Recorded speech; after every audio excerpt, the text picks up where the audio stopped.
has grown from nothing to one that is known in many countries of the world. Less than 200 years ago, this area had just a few houses. But the coming of the railway and the growth of industry meant a transformation from a sleepy village to a modern, bustling town. Its fortunes have fluctuated, though, sometimes bringing great prosperity, sometimes terrible poverty, with many men out of work and families near to starving. While leading industrialists of the day lived in splendour, most of the town's working population had to make do with overcrowded and often insanitary conditions. Barrow is a town that has attracted people from many parts of the country who came in search of work. For the past 150 years, it has often had a boom or bust economy. It has meant both happiness and heartache. Today, people are confident that Barrow has a big and prosperous future, but it certainly has an incredible past. So let's travel back in time now to find out how a tiny village on the Cumbrian coast gained the reputation of an industrial powerhouse known in many parts of the world. The name Barrow was originally derived from the Norse word for bare island, and furnace was farness, the far point. For over 400 years, the area was ruled over by the abbots of Furness Abbey, which was established in 1127. It is now a magnificent ruin, but was once one of the wealthiest Cistercian abbeys in England. It's sited in the Vale of Nightshade, and it was chosen because of its seclusion and also its ready supply of timber. The abbot was a powerful man, and the abbey possessed most of the Furness Peninsula with its forests and rich agricultural lands. It owned a total of 55,000 acres, and the land was farmed and mined for iron ore. The monks were also astute businessmen and became involved in shipbuilding. From the nearby castle on Peel Island, they conducted a lucrative import and export trade. After the dissolution of the monasteries in 1537, there was little change for many years in this isolated area, and a lot of people left in search of prosperity elsewhere. It was the combination of a number of factors which started the change from sleepy hamlet to rapid industrial growth. The first was the increased mining of iron ore. Most of the furnace ore went to the Midlands or South Wales for smelting.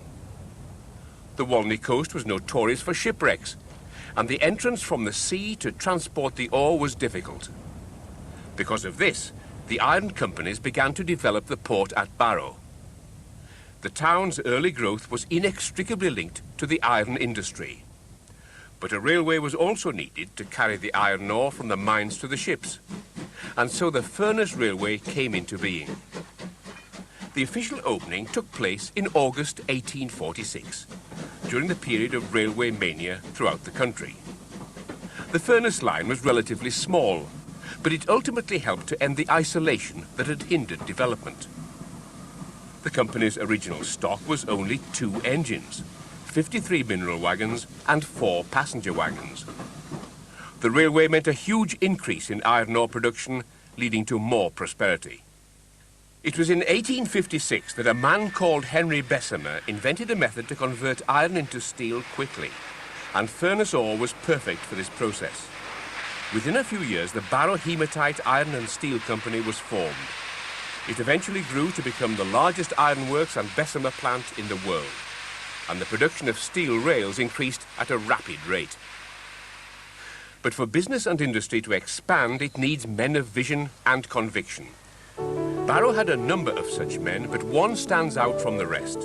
He was James Ramsden, a railway manager who influenced most of the major decisions that led to the town's early growth.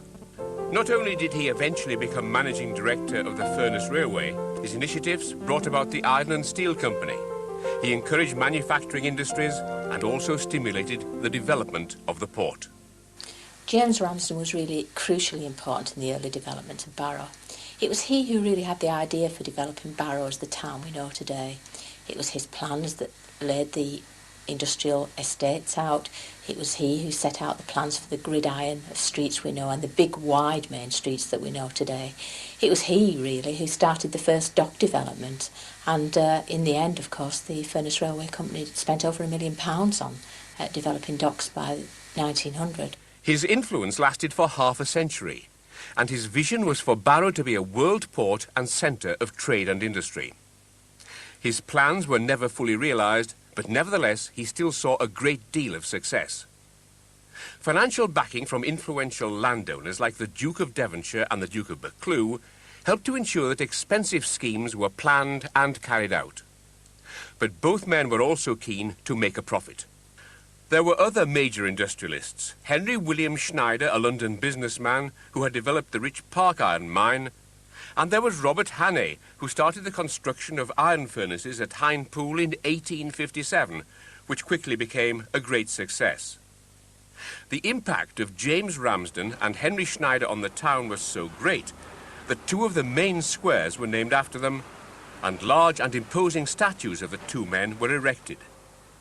The statue of James Ramsden was built by public subscription at a cost of almost £3,000, and it was unveiled on Whit Tuesday 1872 by the